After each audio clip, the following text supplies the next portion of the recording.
Hello, ladies and gentlemen. Welcome to my fake news. Today we will go over the final project of sound and image, starting with the news and followed by trend and feature story. Firstly, a United States patient with leukemia has become the first woman to be cured of HIV after receiving a stem cell transplant from a donor who is naturally immune to the virus that causes AIDS. Also, the United States President Joe Biden made an expressive appeal to the Russian President Vladimir Putin to step back from war with Ukraine on Tuesday, as Moscow could cause an international outrage that Putin would face. Moreover, the head of the International Atomic Energy Agency, Rafael Grossi, told a conference in Saudi Arabia that the organization is working with Egypt and Saudi Arabia closely in order to help them develop nuclear power. Additionally, in March, astronomers agree that the rocket crash did not come from Elon Musk's company as they initially thought. Instead, they believe it is a Chinese rocket stage. Speaking of China, China has recently also been accused of committing crimes against humanity and genocide against the Uyghur population, and they believe that they have detained over 1 million of them, as well as other Muslim ethnic groups. Lastly, a BBC investigation has found that women's intimate pictures are being shared to harass, shame, and blackmail them, which is being leaked on the social media application known as the Telegram. Thank you so much for tuning in on today's news, and I hope you're here for tomorrow's news, where we will carry on addressing these news.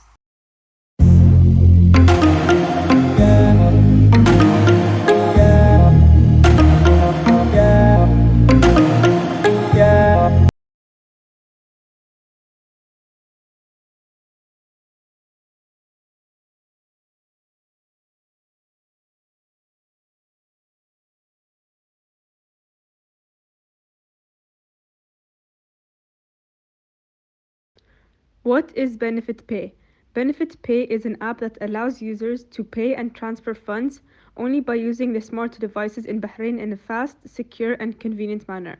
So my question is, how has Benefit Pay grew and how did it dominate the Bahraini market?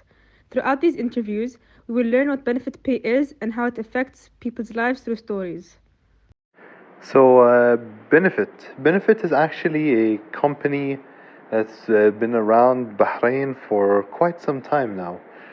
It is the national network that holds all the banks together, and that's how transactions work here in Bahrain. They work through Benefit. So one of the main ideas that Benefit wanted to do to increase its profitability was to create this application, almost like a cryptocurrency wallet, where you can place in your bank account details, your bank information, because it's already the national network for Bahrain, just like Kuwait have KCC or KNet. We're able to bring all the banks together into one network and hold transactions there.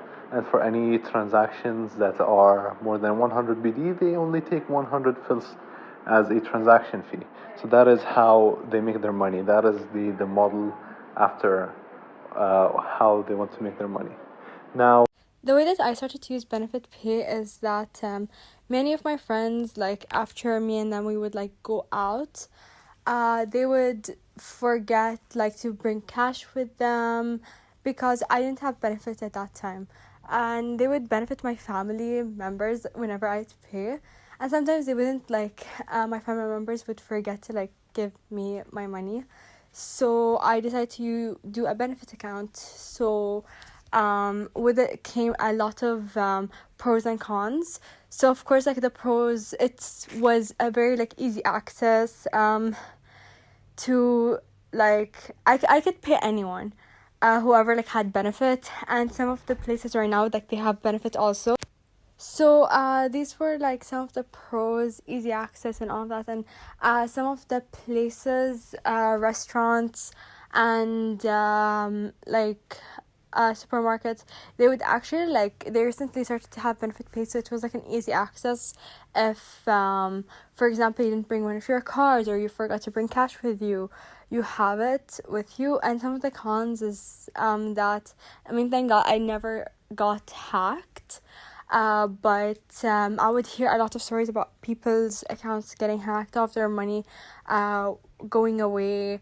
And this is, I think, it creates a spending problem for you, since when you have cash on you, you kind of know how much you're gonna spend. But when you have your benefit, or when you have a card, I feel like your spending becomes way too much, and you're not really realizing how much you're spending, either on clothes, accessories, and all of the above. Sometimes you wouldn't even reconsider your purchases, because you would think about them as it's just a normal purchase. You liked it, you bought it, and let's say for example you don't use it, but when you have cash on you, it's really makes you think whether I need this or I don't need this, and how much do I have left, and all of that. So of course pros and cons come with it, but so far I benefited a lot from benefit pay, as well as I've heard that it went international, different GCC not international, but at least in the GCC, different GCC countries, they have benefit, and but it's under a different name, and I think that's so cool. That's better than having PayPal. Globalizing. So pre-COVID, benefits is a very important aspect in the Bahraini life. What they did was some sort of, you can call it guerrilla marketing, where they tried to push benefit and its uses along some very useful spots, like for example marketplaces, in food transactions, stuff people use daily. And from there, the implementation was just pretty simple for them. Now, one of the main features that I personally use is sending money to my friends and family. So, for example, once I was in Butcher's Knife, and that's how we usually do it, me and my friends. Since I don't have a card, I use online banking, and I do not have a card. So I'd either pay with benefit, or my friends would pay with their credit cards, and I would send them benefit. It's honestly very useful, and using Fawry Plus, it is instant. Benefit Pay I'm using because sometimes I forget my wallet in the car or in the workplace or in the home, so I have in the mobile. And also when I want to transfer money to someone, I take a loan, or I want to pay my loan, even I'm sending Pakistan money by Benefit Pay. And also very easy this one, they make us for very easy, no need to also keep money in your pocket, because if you keep money in your pocket in the room, your roommate, you don't know, they can take from you money. But in the benefit, if they take, you know who is the one transfer. Yeah, that is the good advantage of benefit. We have a story from a different side, from an individual who does not use benefit pay. So benefit is like Apple Pay for Bahrainis, and I don't like to use it because I'm from Saudi. I mean, I tried to open a benefit account, but it required a Bahraini bank, and I didn't want to go through the trouble of making a new bank account, so I stuck with Apple Pay.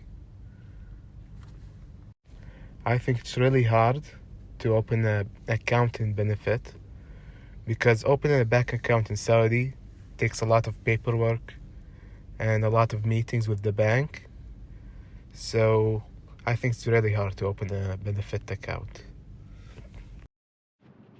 So Benefit Bahrain, especially during and after COVID, has definitely impacted the economy. We saw in 2021 a volume growth of 164% of users using a benefit pay. Everybody was home, and I think this is something that a lot of people are going to talk to you about. So I'm not going to elaborate on the impacts of COVID. But with everybody home, the digitalization of businesses and services and payments and products significantly took place, and forever changed the way people operate. I don't know a single person now who doesn't have benefit pay on their phone. We use benefit pay as an institution, giving students the opportunity to pay through benefit pay if they choose to do so. So I would definitely confirm and conclude from my end and from my perspective that benefit pay has dramatically changed the way people pay and process payments in Bahrain, and has contributed to the cashless. Toward our next segment, we've got voxpop, Man on the Street. The question was, how is Ramadan important to us Muslims, and what do we do in Ramadan? Throughout our interview with the ABH students, we will learn how different cultures interact in Ramadan and what does an individual do in Ramadan. So today we are going to speak about what is the holy month of Ramadan and what's the impact on my personal life. So to begin, we know what the month of Ramadan is. So it's the holiest month of the year, where we fast for 30 days or 29 days depending on the moon, and we fast for around 16 hours in the GCC to be specific. But if you are in the US or European countries, it can extend to 24 hours a day. Talking about my personal opinion on Ramadan, it's one of the best months of the year because it brings you so much closer to your religion. You pray 5 times a day, regularly read Quran, learn about your religion, interesting things, and most importantly, you socialize with people so much during the month of Ramadan, especially in the time of iftar. That is when we break our fast and we make amazing stuff such as sambusas and dates, and we make strawberry milks, and pretty much it. And then after that we have ghabda.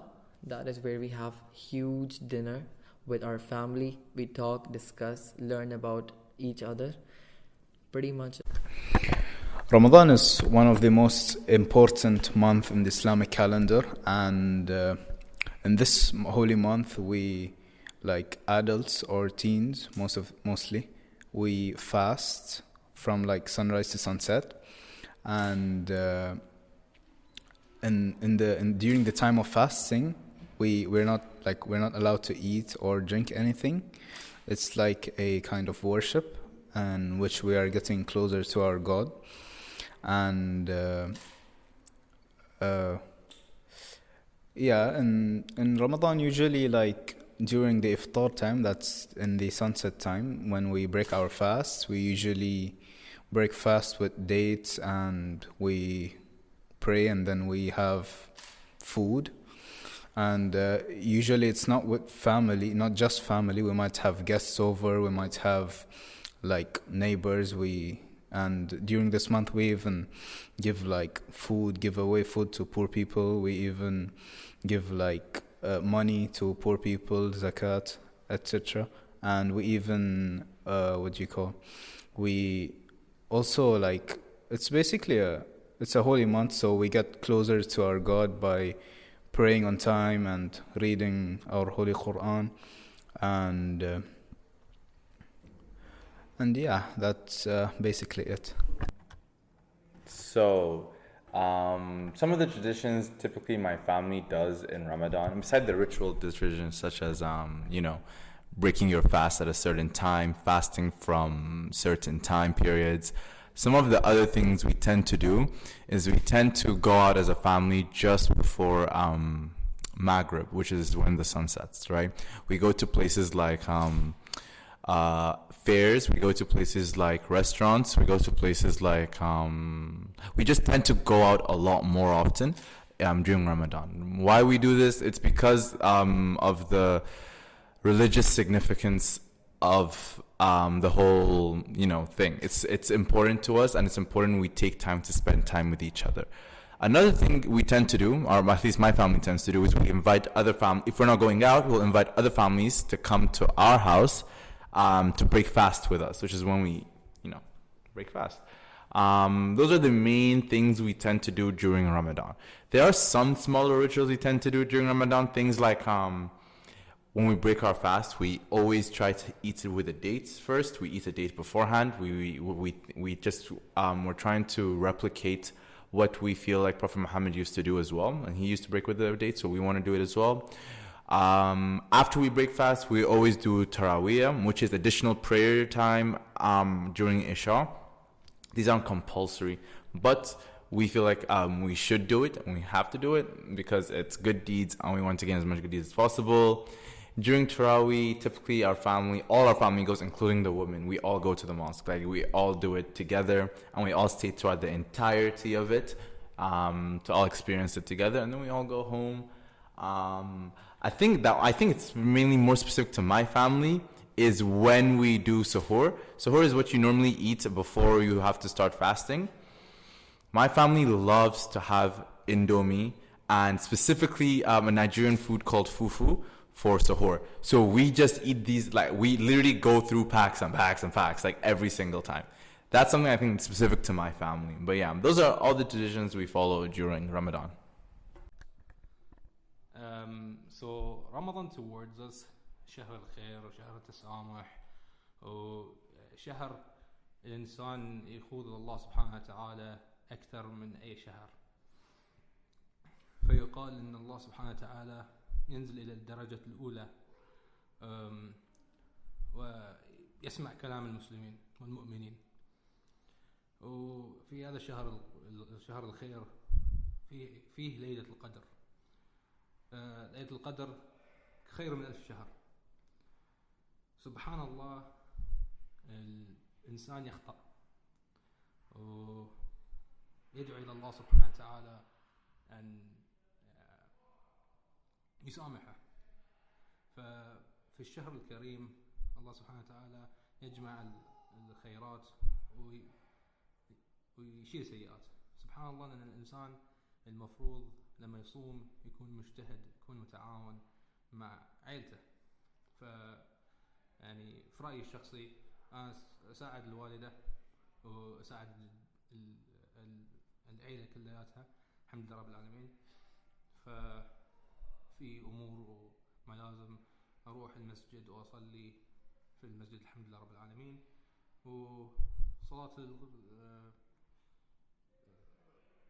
وصلاة التراويح، والله يعني بعد صلاة العشاء يكون صلاة تراويح، فاللي يرغب يروح يصلي صلاة التراويح يعني مو واجب يعني على كل إنسان، هو قدره سبحان الله. رمضان شهر خير وعبادة نصوم فيه، ومن عاداتنا وتقاليدنا أن نزور أهالينا، وفي قرقعان نزور يعني بيوت الفريج، يعطونا حلاوة، يعطونا فلوس بس نغني الأغنية. شهر رمضان هو شهر التعبد والطاعات وعمل الخير والتراحم والسعي لكسب المال الحلال. في رمضان الناس يعني تزور بعض، يعني تلبي طلبات أمهاتهم وأبهاتهم، يزورون إخوانهم، يتجمعون يتفطرون على الفطور، يطبخون طبخات خليجية شعبية لذيذة، والناس تجمع مع أهاليها بعد الفطور ويروحون يصلون التراويح. ومن ضمن الفعاليات اللي هي في رمضان يكون قرقاعون، يتجمعون الأطفال ويروحون يعني بيوت الناس اللي حوالينهم في الفريج، ويطقون الباب ويعطونهم حلاوة ويستانسون اليهال. فرمضان شهر وايد يعني حلو ويجمع الكل يعني مع بعض، وشهر جميل جدا. Now towards our trivia question. The question is: What was the first toy to be advertised on television? The answer will be given at the end of this segment. Good morning, ladies and gentlemen. My name is Bahzad, and today I will be talking about the top 10 list of Bahraini-based applications. At number 10, the application InstaShop hits the App Store and Google Play, providing people with delivering groceries. In around an hour, the concept of this application was created around Red Zone due to the COVID-19 virus in order to decrease the amount of people leaving their houses and providing easy-to-use applications to help with day-to-day chores. At number 9, the application Tem Bahrain makes it easier for the citizens of Bahrain to pay their bills faster, easier, and on time, as well as giving back rewards towards the loyal customers. This application also has their collaboration with the Ministry of Electricity and Water. At number 9, the application Doctory is a telemedicine platform that was introduced around the time where Bahrain had a high number of COVID-19 cases.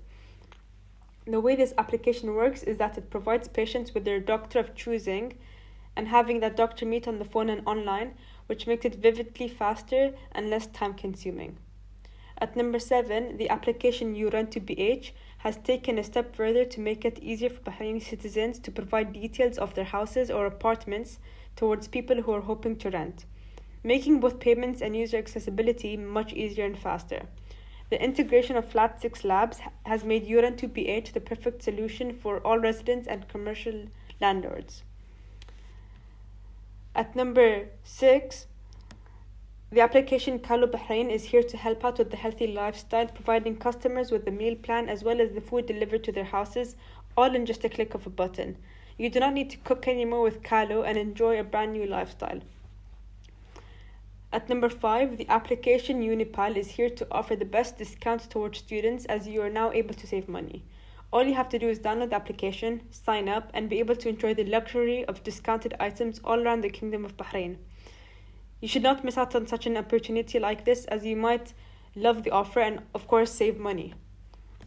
At number 4, the application Just Clean has been launched in Bahrain since 2021, and it helps people with the laundry services as well as a home car wash. It gives people the luxury of getting clothes picked up, washed, and then resent back to your doorstep, and gives out discounts as well as membership system. This application is perfect for you if you are trying to remove daily household chores and providing the customer with extra time. At number 3, the application known as Entertainer provides members with discounted or free items at restaurants, hotels, and even rental worldwide. This enables people to save money by just a small fee of 25 Bahraini dinars per year. Enjoying the lifestyle and saving money is the idea and concept that has become popular in Bahrain with the younger generations, allowing young adults to be more active in their daily lives and helping out with saving money. At number 2, the application called Saddad Bahrain is fairly similar to the Tem Bahrain application, but the difference are that Saddad Bahrain has a larger audience and has been integrated throughout Bahrain. Not only does it allow residents to pay through the application towards ministries, but it also allows residents and citizens of Bahrain to pay for petrol through the application, all of which can be done through a push of a button. The number 1 ranking application is Talabat. This food application has expanded massively throughout Bahrain as most residents of Bahrain uses it with growing competition such as Hunger Station. Talabat capitalizes and dominates the Bahraini market with delivering food to your doorstep, which helps decrease time wasted on the roads and the wait time in the restaurant. Moving on to the top 10 list of Bahraini-based applications, we have 5 special guests who will be elaborating on their experiences with NFTs. So, what do I know about NFTs? NFT stands for non-fungible token, and that could be multiple things such as artwork, tickets for important events, gaming cards, player cards, of virtual fashion, virtual designs. Basically, it can be anything in the digital version of it. How that works, or how the NFT works, is basically someone would come draw the digital version of an artwork, and that piece of work gets minted on the blockchain. So blockchain is a technology where everything is recorded on the internet, and once it's minted, that means that someone can literally own this and only this person can have it. So eventually the non-fungible token, it's recorded and certified that it's 100% unique and it's owned to this specific person once they buy it. So for the second question, how do I expect NFTs to grow in Bahrain in the near future? Actually, this is amazing because just a couple of months ago, or maybe just right before Ramadan, we had the first exhibition for NFTs in the Middle East in Bahrain. It was really interesting, and it's actually promising that the technology field of NFTs are getting into Bahrain and people are getting more familiarized with it. I believe in the next 5 years, many things will change in terms of NFTs, and most of the population in Bahrain will know about it and will understand how it actually works. So, yeah. An NFT is a non-fungible token which is stored in a data stored in a blockchain. Anyone can create an NFT. Even as today, people today are selling and buying NFTs and are making a lot of profit by just sitting at home and designing digital art through their laptops. NFT art is taking over the world, and the future NFTs will give more power to artists. NFT art is rapidly changing the way artists are paid, revolutionizing how NFT artists can work, create new projects, and take ownership of their art. NFTs, or non-fungible tokens, enable artists to register their work on a blockchain, which creates a unique digital asset. Can level the playing field. NFTs are such a great way of leveling the playing field for people of color, for women, and for any community that you can imagine that's being left out. A lot of careers are all going to open up because of NFTs, and I believe it will create a different world than the one we live in. As in the future, our whole world is going to become more digital and become more into the metaverse. NFTs is a great way to help our whole world go through the metaverse phase, which because it exists on the blockchain, which is distributed public record transactions and the blockchain, as an underlying process that makes cryptocurrencies possible. Specifically, NFTs are typically held on Ethereum blockchains, although other blockchains support them as well. An NFT is created or minted from digital objects that represented both tangible and intangible items, including graphic arts, GIFs, video and sport highlights, collectibles, virtual avatars, and video game skins, designer sneakers, and music. Blockchain technology and NFTs afford artists and content creators a unique opportunity to monetize their wares. For example, artists no longer have to rely on galleries or auction houses to sell their art. Instead, the artist can sell it directly to the consumer as an NFT, which also lets them keep more of the profits, and additional artists can program royalties, so they'll receive a percentage of sales whenever their art is sold to a new owner. This is an attractive feature, as artists generally do not receive future proceeds after their art is first sold. Art isn't the only way to make money with NFTs. Branding like Charmin and Talkable have also created NFTs, especially as Pepsi. These big companies are creating NFTs for charity and are selling them for a big amount of money. For example, Taco Bell sold their first NFT for 3.7 million at the time. People, for example, if you want to buy an NFT, you can first of all start creating your NFT collection. You need to acquire some key items. First, you need to get a digital wallet that allows you to store NFT and cryptocurrencies. You likely need to purchase some cryptocurrencies at first, like either depending on what currency your NFT provider accepts. You can buy crypto using a credit card on a platform, Coinbase, Kraken, eToro, and even PayPal. You'll then be able to, in front of exchange, your wallet of choice.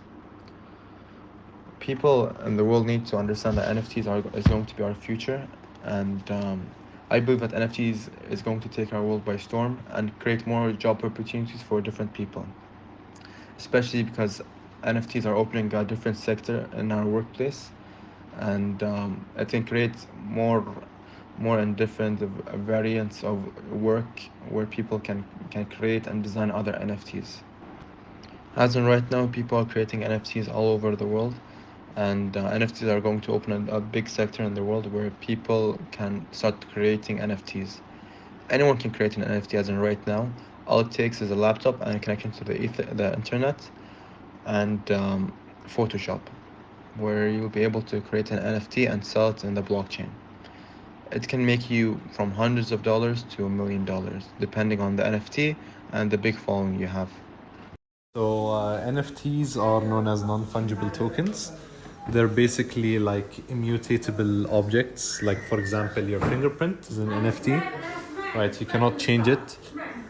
You can technically trade it with someone, right? Yeah, I can go to the doctor, remove my fingerprint, and give it to you if that was possible, right? In the next 5 years for Bahrain, I do not see a very big acceptance for NFTs yet. I think it is quite a new market globally. So understanding what NFTs are for normal people who don't trade crypto or don't have a fundamental understanding of what crypto is and why decentralization is important for us as human beings, we need to understand how Web 4.0 is working currently. I know there are talks about Web 5.0 and all of that, but generally NFTs in Bahrain will have a small impact in the next 5 years. I can see in the next maybe 10 years with the acceleration of learning and adding that to our I guess core subjects, let's say like business or computer science or IT or technology, whatever these kids are learning these days at school. So once they have fundamental understanding there, then we'll be able to accelerate the process of having NFTs help us in this world. Like for example, logging in to a place or having a unique identifier for you as a person. Thank you. Okay, so NFTs, to my knowledge, are non-fungible tokens. They're basically like pieces of art, but they're embedded or they live on the blockchain. And the most used blockchain that most people create NFTs on is the Ethereum blockchain. Ethereum 2.0, and each NFT has its own unique ownership, just like, let's say, the Mona Lisa or any other Picasso art piece that you can look at physically.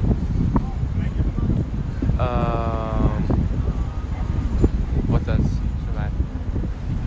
So about a year ago, I had an opportunity to try and make my own NFT with a friend of mine, and as we all know, NFTs can be anything that can be put on the internet, such as pictures, audio, art, anything like that. So my friend is a music composer, and he made a little musical piece, and my part was making like a little, how can I say this, a photo where it's really hard to replicate. NFTs are really hard to replicate and make another piece that looks exactly like it, because if that happens, it would be considered fraud or plagiarism.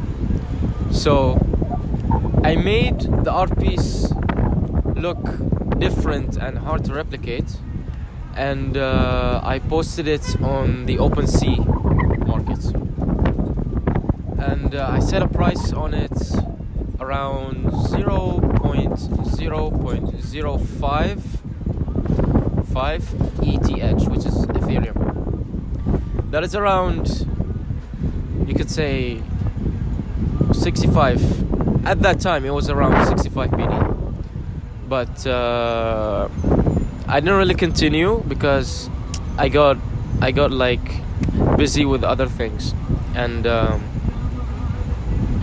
until this day, it hasn't really got sold, or anybody really bid on it. So that's it. And hopefully, maybe in the time in the future, I could reopen an NFT project, and maybe we could call it something like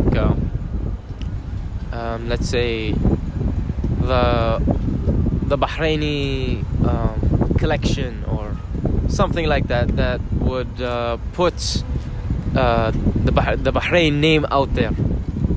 That's it. What is NFT? NFT is a non-fungible token. Basically, it means that it is unique and cannot be easily replaced. Basically, we can say it's a form. For example, let's say you're going on a plane. It's like an airplane ticket, but each seat is different and the view might be different, but the destination is the same. NFT can be also used as a way of showing ownership. For example, let's say you own an apartment, you can have an NFT for it. Or let's say something easier, you own an art, a piece of art. It can be in the form of NFT. Even nowadays, you have some big brands. Let's say you own a bag or a merchandise of theirs. They give you an NFT to prove that it's authentic and you have the ownership. Even nowadays, you have some artists that are releasing their albums as NFTs. Kings of Leons did that actually. The most famous, I don't know if it's called blockchains or something else for NFTs. Basically, it's Ethereum and you have Solana. Regarding the second question, if I expect NFT to grow in the near future in Bahrain, I definitely do expect it to grow. As a starter, I think we have one of the first MENA exhibitions in Bahrain, which is a good thing.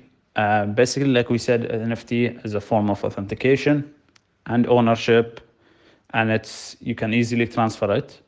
So all these could be used maybe in our real life world in Bahrain, maybe in the future.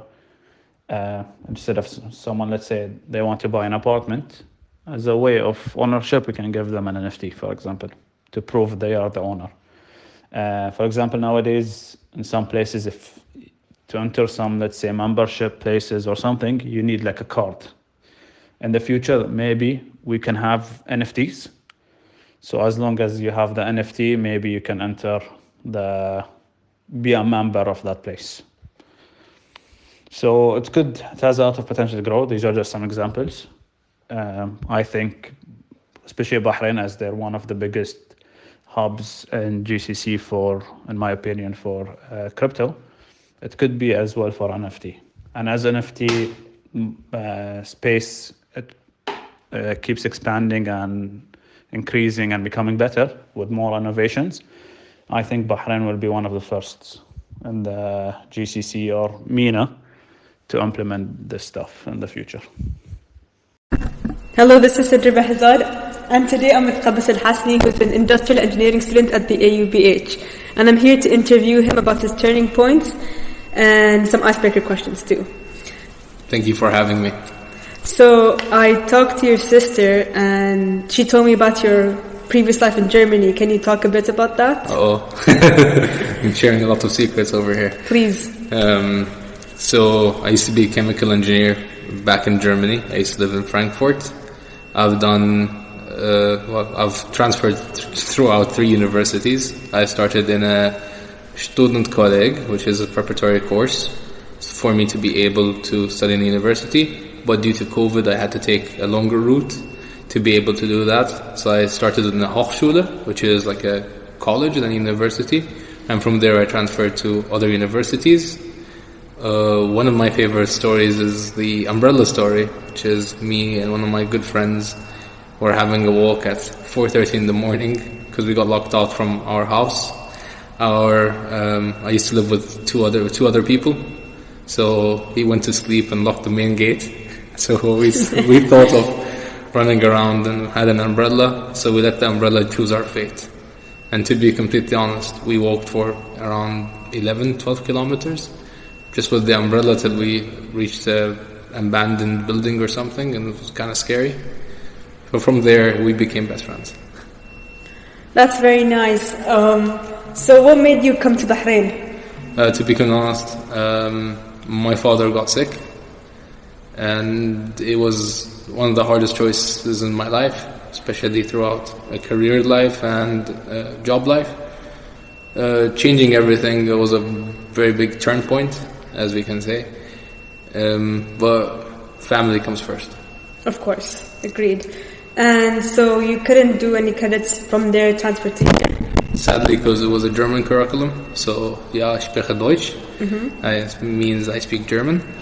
The curriculum was based on the German system. Yeah. And they had to switch it to English. And from English, I could be able to get the credits. But it would take a long process and a lot of money being spent on. Yeah. It was easier and better for me to be able to come, start a new life, new career, and hope and pray for the better. That's very nice. So tell me a bit about your family, your parents, your siblings. Well, so my family is broken down to 5 people. My grandma, my mom, my brother, my sister, and my late father, may solar yarhamah, and me. We're what we could say like friends more than family. Well, best friends and then family. Of course, yeah. My sister is in the Royal University of Women. She is studying fashion design. My brother is working for a Russian company, NGN. And my mom is good old housewife. As for my grandma, she's my inspiration in life, to be honest. Sitting with her, talking and having a nice chat about life, understanding a bit more from a wise woman who lived a very long life. So I talked to your mom actually, and she told me that you have a coffee company called Infused. Yes. Can you elaborate on that, please? So Infused is an idea that popped up. I actually used to be a barista back in Germany. I worked there for 3 years. One of the best experiences that I've ever had was working over there, learning a lot about how to make proper coffee, understanding difference in coffee, and using nitrogen in coffee. And I thought of implementing such idea in Bahrain, but the idea is not about me selling products to people. It's actually me networking and me getting to know the people. Nice. So just to end it off a bit, I'm going to ask you some icebreaker questions, which is actually developed by a French TV personality known as Bernard Pivot. So what gets you excited and inspired? I would say my friends and my family. Yeah. But the people that are close to my heart are the people that inspire me and keep me happy. That's a good answer. What makes you feel sad and disappointed? Wow.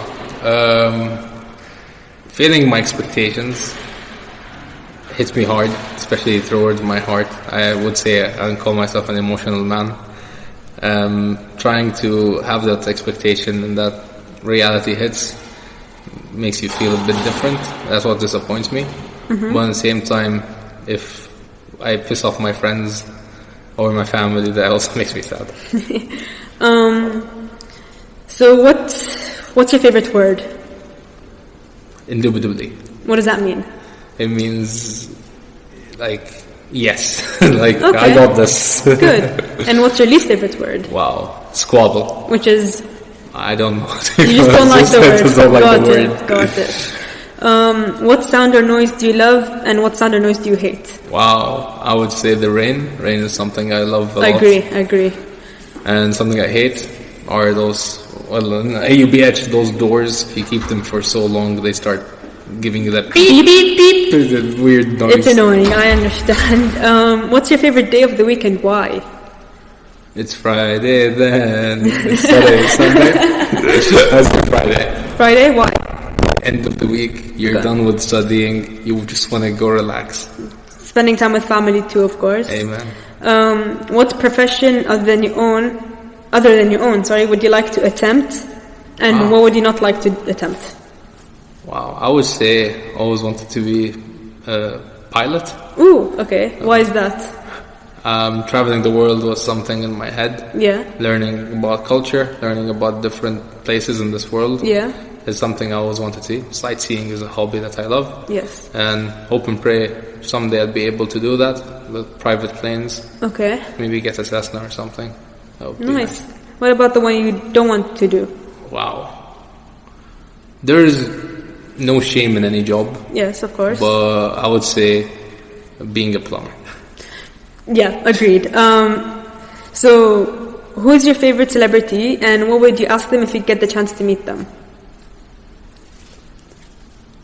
John Travolta would be one of my favorite celebrities, as he's one of the main people who actually has a license to fly a 767, 787, and recently got a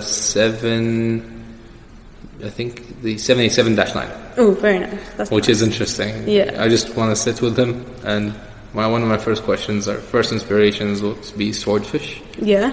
A movie about crime, but the way or the idea behind it is it's like playing chess. Okay. Understanding the chess pieces and how to donate the rook, how to play life as a chess game. Bonus question from my end. If you get to pick one movie or TV show that best defines your life, what would it be? Lost. Okay, why is that? I'd say this semester was very interesting. Felt like a plane just hit, the plane just crashed. Yeah. And you're just trying to find the missing pieces. Okay. But I hope and pray no smoke monster comes running behind us. Yes, things will get better. Thank you for agreeing to interview. Thank you so much for interviewing me, seriously. It's been an honor. Yeah, of course. I hope you enjoyed this segment of fake news. Stay tuned to our next episode in the near future. Now, towards the answer of this trivia question. The answer was... The answer is potato head.